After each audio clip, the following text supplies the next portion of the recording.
and gentlemen, welcome to yet another exciting, titillating, orgasmic edition of Radical Rock and Record Reviews. And I'm your host, Wild Ride Bassist Mick Watkins, otherwise known as Dick Twadkins. And today, guys, October 31st, I just gotta say happy Halloween. And today, the special edition, Halloween edition of Radical Rock and Record Reviews is here. And we are going to do the long-awaited, I've been waiting for this. A couple months now. You've been waiting for this. Today we're going to knock out the review of the brand new, for the first time in 52 years? The first time in 52 years, the brand new album from Alice Cooper. The original Alice Cooper band of Alice Cooper, my lead vocals, obviously. Michael Bruce on rhythm guitar and vocals. Dennis Dunaway on bass. Neil Smith, the Platinum God, on drums. In the production chair, of course, we got Bob Ezrin, famed legendary producer that really was like the sixth member of the original Alice Cooper band. So, dude, if you're gonna do a new Alice Cooper album, you gotta have Bob Ezrin do it. You gotta have Bob Ezrin. As Bob Ezrin has done the last, 5 or 6 Alice Cooper albums anyway, solo Alice Cooper. And joining the OG members, taking the place of Glenn Buxton. And I tell you what, I gotta give this kid major props. Taking the place, at least in the studio, for Glenn Buxton is none other than some young cat. I think he's from Nashville, Tennessee.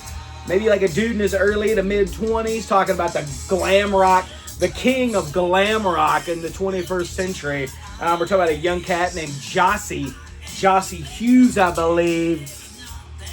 He fucking joins the band, and honestly, they don't miss a step. But anyway, let's get into the brand new album by Alice Cooper, the original Alice Cooper band. Here it is on vinyl, The Revenge of Alice Cooper. The return album the world was afraid of. And honestly, while I wasn't afraid of it, I'm just kind of curious. I'm like, dude, it's been a long time. They haven't released an album since Muscle of Love in 1973. 1973 is a long-ass time ago. Can they deliver? Can the Alice Cooper band still deliver? Can they cut the mustard? Can they craft an album that's on par with classics such as Love It to Death, Killer, Billion Dollar Babies, Muscle of Love? Well, let's get into it right here, right now. If you're a fan of this channel, Radical Rock and Record Reviews, and if you're a fan of yours truly, Dick Twykins, you've been watching this channel for years now. You know that Alice Cooper is one of my favorite artists / bands of all time. If I had to create a list of my top 5 favorite bands of all time, Alice Cooper's obviously going to be in there. But I'd probably say Alice Cooper's my 3rd favorite band, behind Kiss. There's Kiss, Judas Priest, and number 3 would be Alice Cooper. And here it is, the brand new album. This is it on vinyl. Got the cool artwork, kind of evokes, like the classic theatrical posters of the horror movies, of the 1940s, 50s, and 60s and shit, while also kind of evoking the vibe and style of like the classic old comic books from back in the day, the eerie and the creepy comics, that kind of stuff. Very cool album art. I love that. You look at them. Still don't understand why Michael Bruce has like a lobster hand or a lobster fan. Yeah, I don't really understand that, but Alice looks badass holding a switchblade up to his eye. Michael Bruce has got the lobster talon. Dennis Dunaway looking like some kind of, he looks like he's all blue, he's kind of transparent like a ghost. Maybe he's like the ghost librarian. He's got his hand on some books. I don't know what the fuck he's doing. But regardless, it's awesome. And there's Neil Smith looking like Lon Chaney in the movie London After Midnight, which I would love to see that movie. I've never seen it. I don't think anybody's seen it because they lost the original print. They lost the original film, so we'll probably never see it. But anyway, evoking that kind of style. There's the gatefold, got the cool fucking snake. Of course, Alice Cooper's all about snakes and spiders and shit.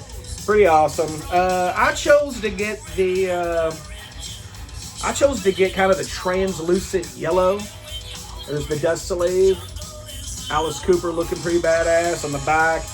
Michael Bruce. I chose to get this. Yeah, look at it. Translucent yellow vinyl. It's pretty badass. Awesome to add to the Alice Cooper collection. Fucking love Alice Cooper, as you know. Yeah, I picked up this vinyl version, and because I have a disdain and a hatred for CDs that come in digipacks, I've realized that if you order the import CD version from Japan, 9 times out of 10, the CD will come in a jewel case. I don't know why, just the Japanese seem to care more about the quality of physical media, and the Japanese seem to be big fans of jewel cases. So, I mean, it does cost a little bit more, but when you're a rock and roll, heavy metal connoisseur, such as myself, and a hardcore Alice Cooper fan, you know, if you got the money and can afford it, there it is. I pre-ordered the Japanese import Alice Cooper, the Rings of Alice Cooper in the jewel case. Much better presentation than opposed to the cheap, flimsy, shitty digipack. But anyway, let's get into the album. Alright, so we got... Let me turn this music down a little bit. Alright, so yeah, we got... Side A opens up with... I'll just watch you while you're sleeping, baby. Then decide if I should bite. The album opens up with fucking Black Mamba. Hey, let me fix this stereo quick. Alright, so yeah, the album opens up with Black Mamba, which is like classic Alice Cooper. You get into the Alice Cooper band, it just starts off with boom, boom, boom, boom, boom, boom, boom. It opens with some chilly, kind of bone-chilling bass riffage from Dennis Dunaway. And then Alice Cooper comes in with this real creepy vibe to his voice. I'll just watch you while you're sleeping, darling, and decide if I should bite. I'll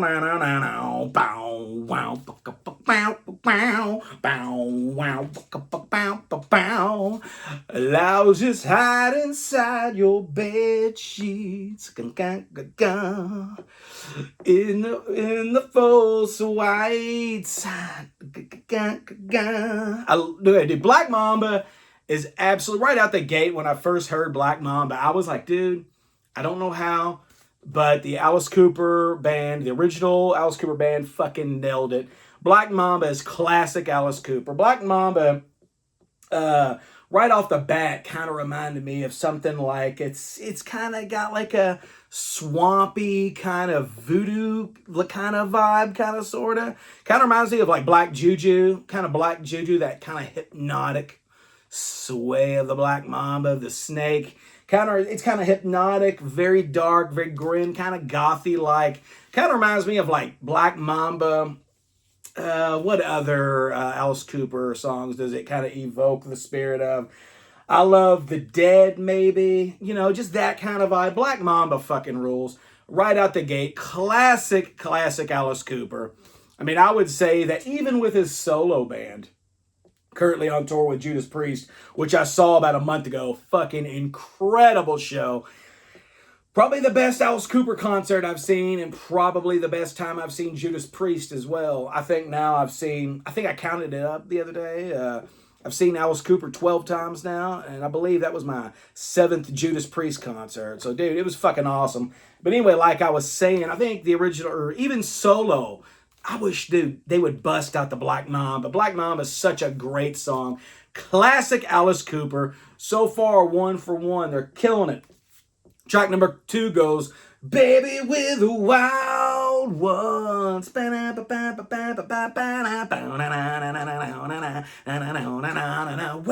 Ones. Wild Ones. So Wild Ones. What I was reading lyrically is like a tribute to like Marlon Brando and the old school like motorcycle biker movies and shit that he used to be in. I don't really know any of the titles because honestly I've never been a Marlon Brando fan. That kind of cinema, that kind of film is a little before my time as far as stuff that I like to watch usually. Usually I'm kind of like a 70s and on kind of guy. I do enjoy some of the old Universal horror monster films, the 30s and 40s. And I dig into some Hammer horror and stuff with Christopher Lee and shit.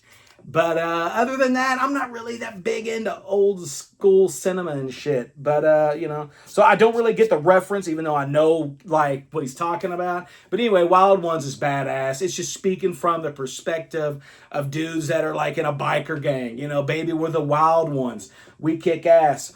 Wild Ones, once again, like I said, a black mamba.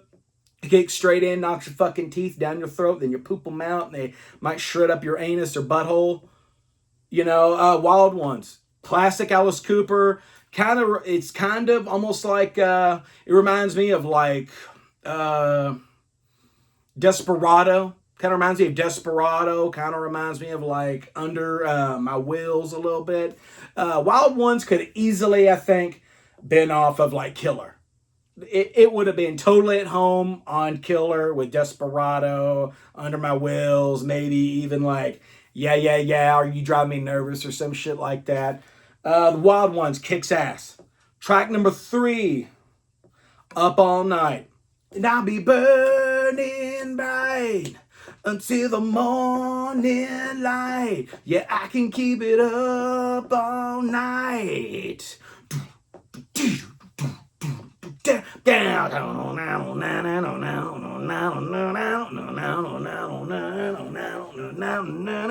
3 a.m. out of 8:45. Money in my pocket and I'm relatively fine. And yeah, I look real good. Walking Hollywood. So I go motivating to a bougie neighborhood. Dude, I love this fucking song. Easily, Up All Night is my favorite song on this album. It's just got that cool kind of classic Alice Cooper swing and kind of sleazy vibe about it.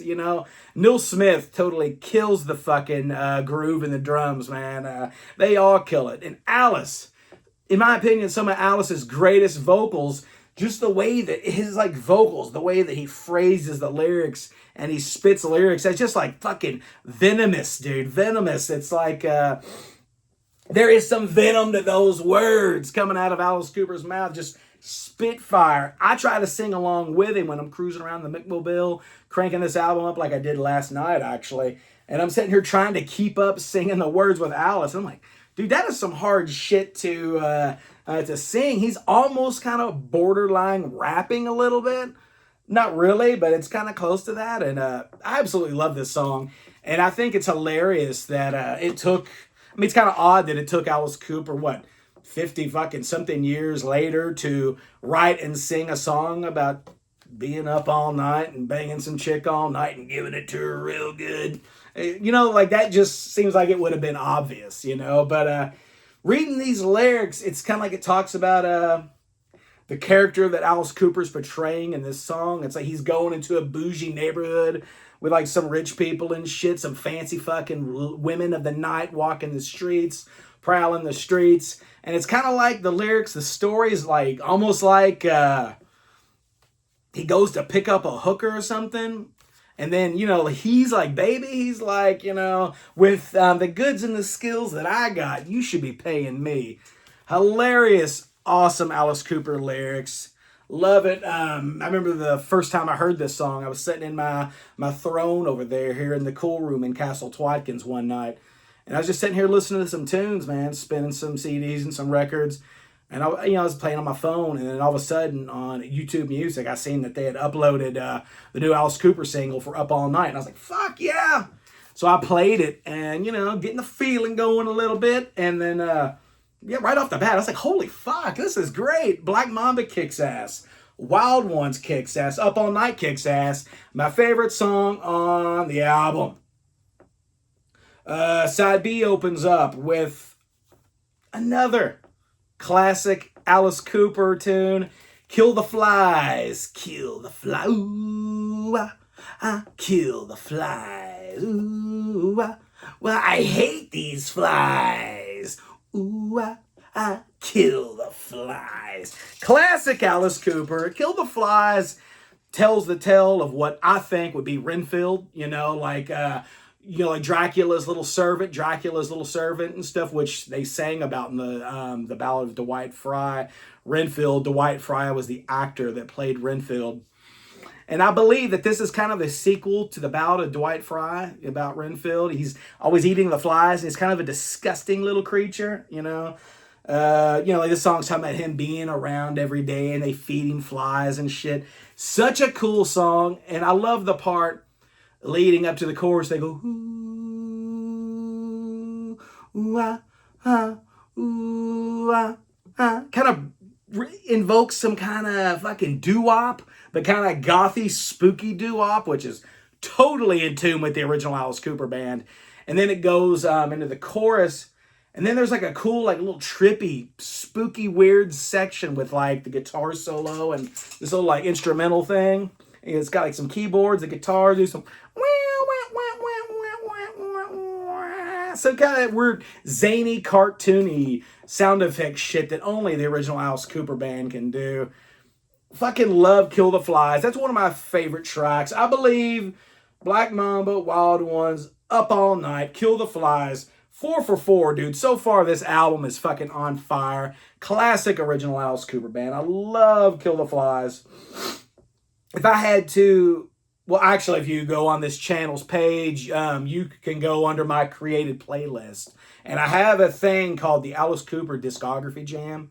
And that's where, starting with Love It to Death, I take my top 4 favorite songs off of each album, and I put those in a playlist, and I put it all in chronological order. So starting with Love It to Death through The Revenge of Alice Cooper, you can take this wild-ass couple-hour journey and just look at the like evolution and style of Alice Cooper over the decades and the years. And for this album, I chose the first 4 songs, man. Black Mamba, Wild Ones, Up All Night, Kill the Flies. Those are easily my favorite fucking tracks on this album. But nonetheless, here we go. Track number 5, One Night Stand. She's got a taste of her own medicine, a deadly taste of her own medicine. Well, I kiss her lips and walk away. Hey, hey, hey. Yeah, One Night Stand is talking about, Alice Cooper, meeting up with a chick. Maybe it's just a typical kind of hot lady. Maybe it's a hot lady that Alice is courting. Or kind of like in Up All Night, it could be another kind of hooker, a prostitute, a lady of the night. But regardless, he's telling her, baby, tonight's going to be good. But, this is going to be your final one night stand. This is going to be your final one night stand. Awesome song. It's got a cool kind of classic Alice Cooper vibe to it. Once again, well, for the first time on this album, you start to see that kind of theatricality part really, really kick up. And this kind of evokes some of that James Bondish style that Alice Cooper likes to do in their music a lot. Kind of like Gutter Cats versus the Jets, fucking Unfinished Sweet, that kind of stuff where they go into these kind of James Bond influenced like instrumental kind of sections. Fucking awesome. One Night Stand rules. Love it. That's fucking 5 for 5 so far. This album is on fire. Then we get into Blood on the Sun. Blood on the Sun. The hour of the gun. Dun, dun, dun, dun, dun, dun, dun, dun, dun, dun, dun, dun, dun, dun, dun. Blood on the Sun is like the epic of this album. Blood on the Sun to me is like the modern Halo of Flies. Definitely, you can tell that when they were writing this, I think they used Halo of Flies as like, blueprint. They're like, let's hit on this. Let's hit on this. Let's hit on that part. Let's hit on this. Let's make sure all those classic Alice Cooper kind of, not really cliches, but tropes are in here. So this would fit right along with, once again, the Ballad of Dwight Fry, Halo of Flies, Hard-Hearted Alice, that kind of stuff. Love Blood on the Sun. 12 o'clock, the killer is loose. The sun is always burning. The angry heart of mice and men. Oh, it is chilling. Can't really remember the exact words.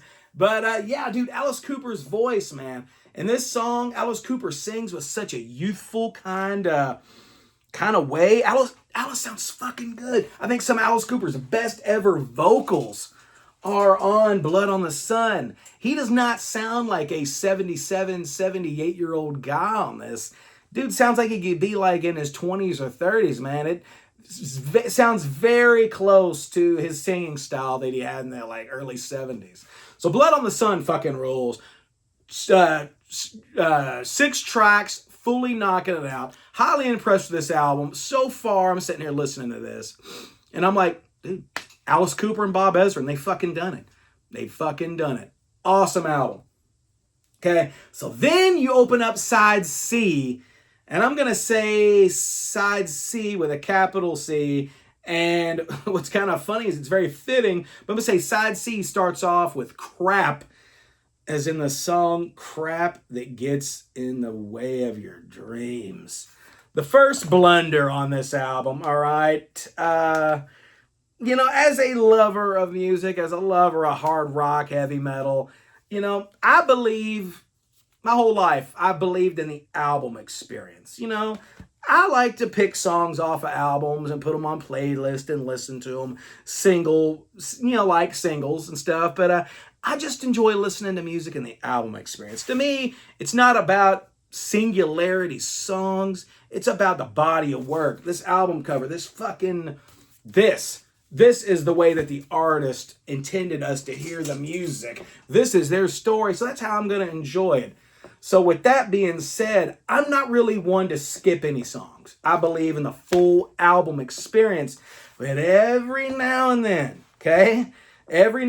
I will skip a song if it's really fucking atrocious and I can't stand it.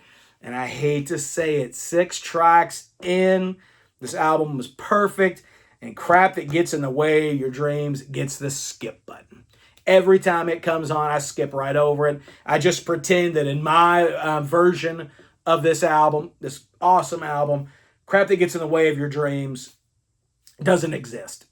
With that being said, that I've got to skip a track, that kind of brings the ranking of this album down. While I love it, it's like, like I said, I rarely skip tracks. So if I have to skip a track, it's not a good sign, man. That means that song really fucking sucks. That's all I got to say about Crap That Gets in the Way of Your Dreams. If I was the producer, if I was helping Alice and Bob Ezrin with this, there's no way I would have put that on this album. I would have been like, guys, leave that on the cutting room floor. Release that as like a B-side or like a bonus track, a couple years down the road or whatever. Just the lyrics are stupid. They're embarrassing. They're juvenile. Alice Cooper's better than this, as they've proved it on the first fucking 6 songs. So Crap That Gets in the Way of Your Dreams, total shit sandwich. Don't like it. But then it kicks in to Famous Face. You're just another famous face. You'll soon be gone without a trace. But you're just another famous face. Famous Face. Cool song title. To me, some reason, just Famous Face is a perfect Alice Cooper song title. Very cool. Very cool. This is sang by Michael Bruce. At first, when I heard it, I was like, that's not Alice Cooper. Michael Bruce sings very similar to Alice Cooper, that kind of gritty thing. But Michael Bruce's voice has got a little more kind of age on it. So you can kind of hear, this song is talking about, he's talking to some chick, some spoiled rich, famous fucking celeb type of chick, you know, where he's like, you think you're all that. You think you're the fucking cat's pajamas. You think you're the bee's knees. Well, I'm here to tell you, you ain't shit, dude. You're just another famous face in a sea of millions and trillions and bazillions. You're nothing special, really. I've had better. And Michael Bruce just sings it.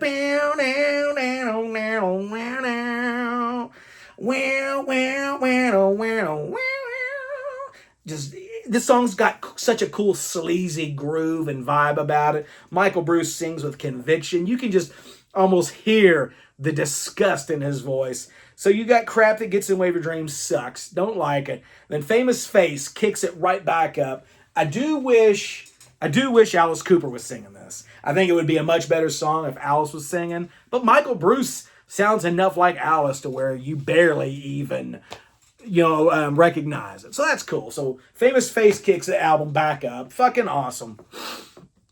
Money doesn't talk. It screams. The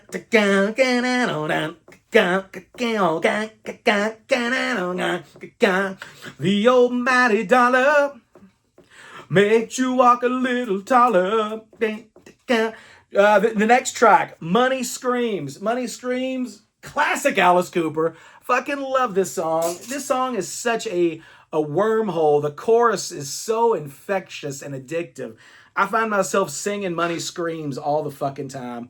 What a great song. This would fit really good into $1 Billion Babies kind of album in style. It's kind of like almost like a sequel to $1 Billion Babies, the way I see it. So about the song $1 Billion Babies, that was them kind of almost poking fun at themselves, kind of them bringing to light their newfound fame and success and money that they were referring to themselves as $1 Billion Babies. Well, this song is kind of the same thing. It just talks about how money fucking rules our existence, and money doesn't talk. It screams. It's just, it sums up a lot, and it's so fucking Alice Cooper. Love it. Money doesn't talk. It screams, yeah, you're $1 billion, baby. I love Money Screams. Great song. Okay, so the next track, go into What a Sid. Now, What a Sid, while I get, it's a tribute to Glenn Buxton. Oh-dee hey, oh-dee hey, a dangerous way, but I did it gonna die some way. I got skin tight boots and long blonde hair. Gotta get down to get in a bottom fair. Whatever he fucking says. Stolen guitar and a bag of weed. Okay, this song's okay. If I had to compare this to anything, I would compare it to probably it's kind of got that show tunesy kind of show tunesy burlesque kind of barbershop quartet kind of vibe that Alice Cooper liked to do back in the day and still kind of does on some of the more recent solo stuff. But What a Sid talks about Glenn Buxton and how he was a badass. How he always had a switchblade, bag of weed, snakeskin boots, and long blonde hair. He was a total badass. With that being said, I think his tribute deserves a better song. I'm not that crazy about What a Sid. I don't skip it. I don't skip it at all. It's not nowhere near as bad as Crap That Gets in the Way of Your Dreams. But I will say, I don't really care for this. This song is just okay. If I was the producer, if I was Bob Ezrin, and if I was the executive producer, like Dick Twatkins and Bob Ezrin working with Alice Cooper, I would have suggested to leave this song on the cutting room floor. So there's two songs that Crap That Gets in the Way of Your Dreams sucks. What a Sid, good song, decent. I don't think it's good enough to be on this album. And it kind of, for me personally, kind of derails the momentum of this release a little bit. But whatever, it's not that big of a deal. Then you get into the opening track on side D. You got the Intergalactic Vagabond Blues, Cosmic Debris, in my shoes. Intergalactic Vagabond Blues is kind of cool. When you get to this point in the album, which this is like what? 1, 2, 3, 4, 5, 6, 7, 8, 9, 10, 11. You get to 11 tracks, kind of starting with What a Sid. A lot of this album, towards the end of it, kind of starts sounding the same a little bit. It's kind of almost just like these, almost kind of like these generic, kind of late 60s, kind of garage rock and rollers. You know, like Intergalactic Vagabond Blues. Cool song, dig the lyrics. There's not really much saving grace about it, though. I think I would have left this off on the cutting room floor as well. Cool song, don't skip it. It's a good rocker. Totally evokes the Alice Cooper spirit with the cool lyrics. But, once again, personally me, I don't think it's quite good enough. I don't think it stands up to the awesomeness of the first 6 tracks and then Famous Face and Money Screams. So I think I would have cut off this song too. So far, if I was the producer, Dick Twatkins, producing The Revenge of Alice Cooper, I would cut off Crap That Gets in the Way of Your Dreams, What I Said, Intergalactic Vagabond Blues. And then it goes into a song, What Happened to You? This song is another tribute to Glenn Buxton. From what I know, Glenn Buxton wrote this song. He wrote the music. Not really sure about the lyrics. These are probably Alice Cooper's lyrics. But Glenn Buxton wrote the lyrics, or wrote the music, excuse me. And they kind of finished it in the studio. So that is the original track with Glenn Buxton playing. And it's a cool song. What happened to you? What happened to you? This Musking's true. What happened to you? Cool song. I kind of put it in the category of the Intergalactic Vagabond Blues. It's just another kind of generic classic rocker, not much personality to it. Nothing that really makes it stand out, or nothing that really screams original Alice Cooper is back. I mean, I'd probably keep it on the album, I guess, maybe. Or I might delete this off of the album. Cool song. Nothing like ingenious. Nothing classic, though. Cool tune, though. I do like it. And it's neat to hear Glenn Buxton being on this album and participating in the playing and the songwriting. It's cool. It's not one of my faves. Then we go into I Ain't Done Wrong. Okay, this is a cover of an old Kinks song. You know, like I've said before in many past episodes, I'm not the biggest fan of like 60s rock. You know, I'll go to the late 60s. You know, like I will go into the late 60s when things started getting a little heavier, a little darker, with like Zeppelin, Led Zeppelin, especially fucking Sabbath. 1970s usually where my shit starts, you know, and so I don't really have much experience listening to the Kinks. I don't really know much about the Kinks, but I'll tell you what, I fucking love this song. This is a cool song. It kind of fits into that vibe of Intergalactic Vagabond Blues and What Happened to You. But I like this song better, and even though they didn't write it, I feel that it belongs on this album. So I would probably cut off those last 2 tracks, Intergalactic Vagabond Blues, What Happened to You. And I would definitely keep I Ain't Done Wrong.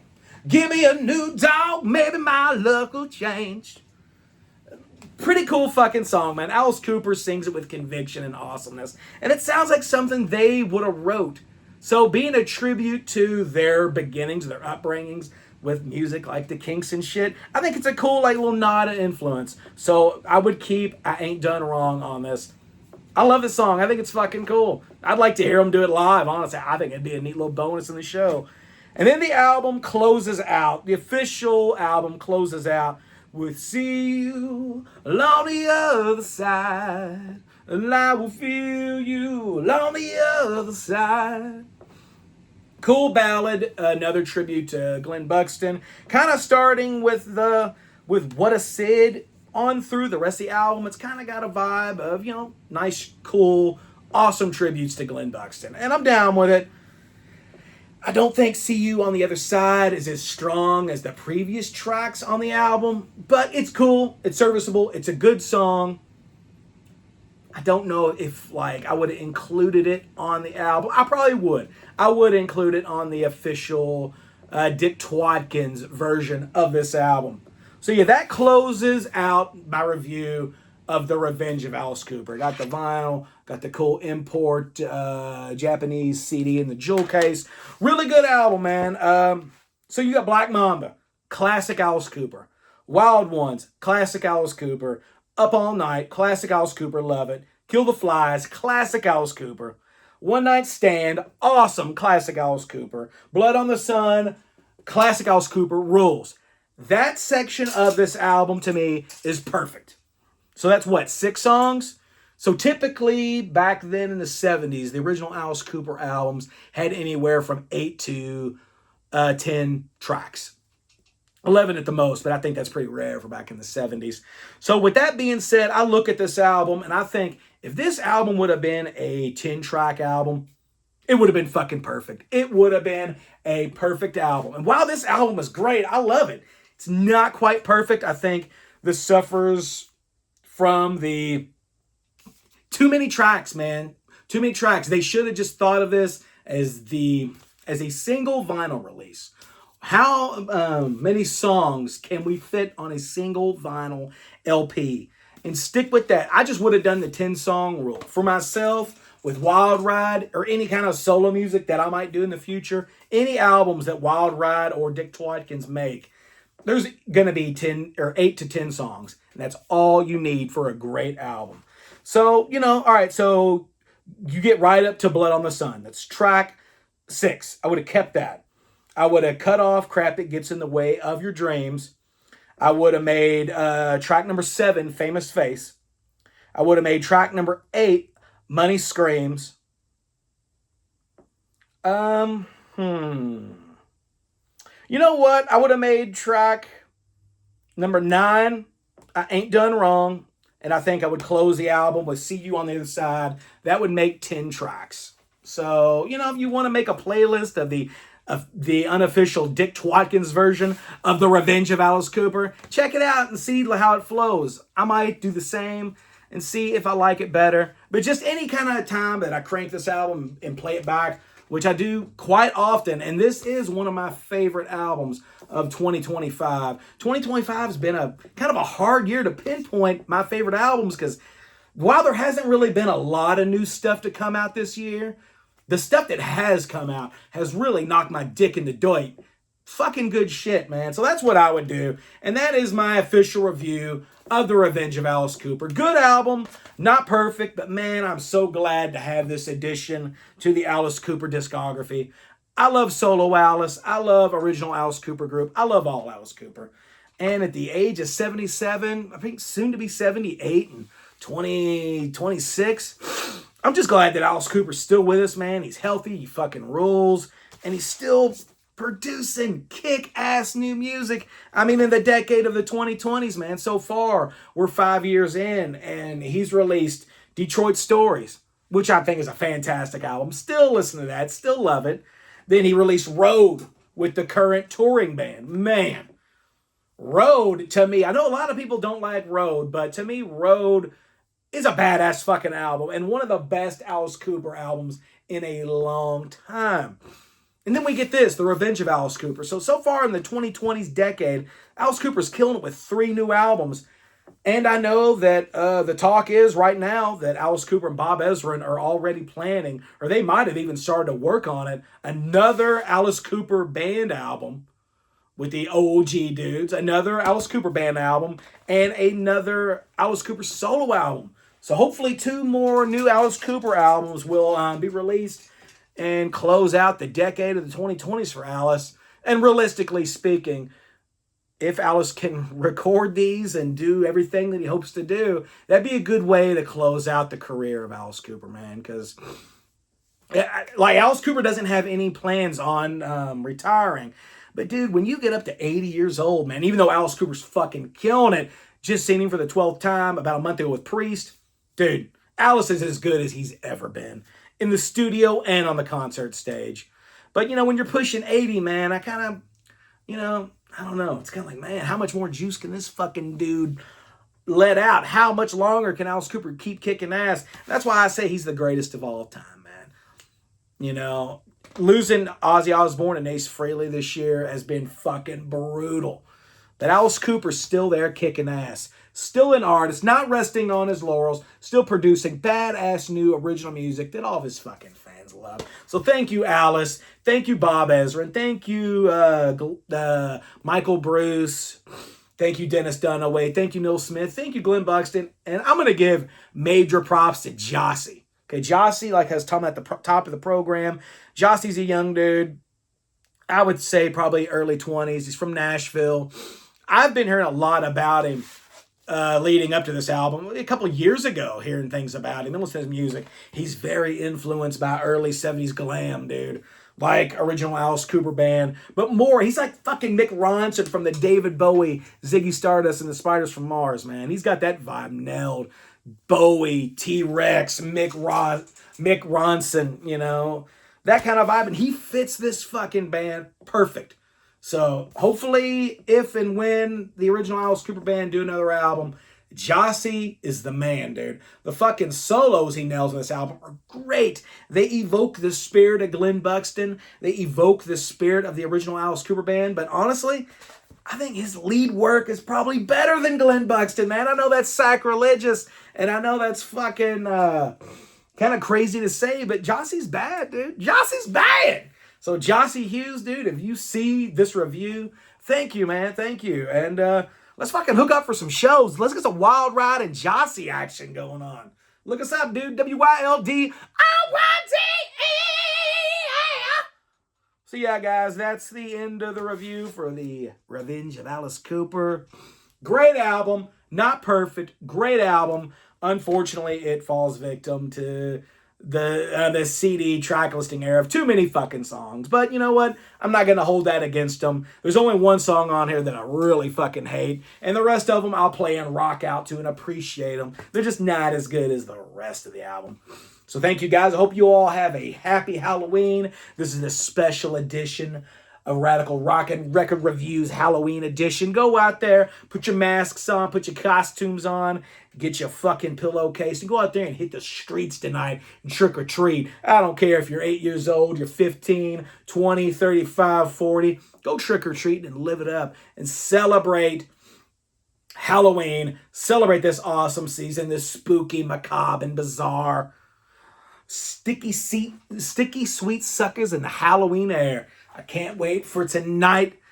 It's going to be awesome. Great weather, too, for the first time here in Louisville, Kentucky. It's not fucking raining or insanely cold on a Halloween night. So that's going to be good. You guys be safe, and I will be seeing you soon with another edition of Radical Rockin' Record Reviews. And if you have any kind of suggestions for future episodes, dude, write them down in the comment section down below. Oh, yeah. Oh, yeah.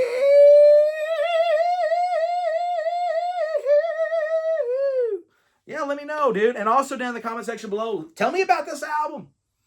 What's your thoughts on this album? Do you think it's great? Do you think it's classic? Do you think it sucks? Do you agree with me that there might be too many songs on it? And do me a favor, rank the more recent Alice Cooper albums. Rank Detroit Stories Road and The Revenge of Alice Cooper. And worst to first. I'd love to see some of your all's opinions, man. So keep rocking. We'll see you next time.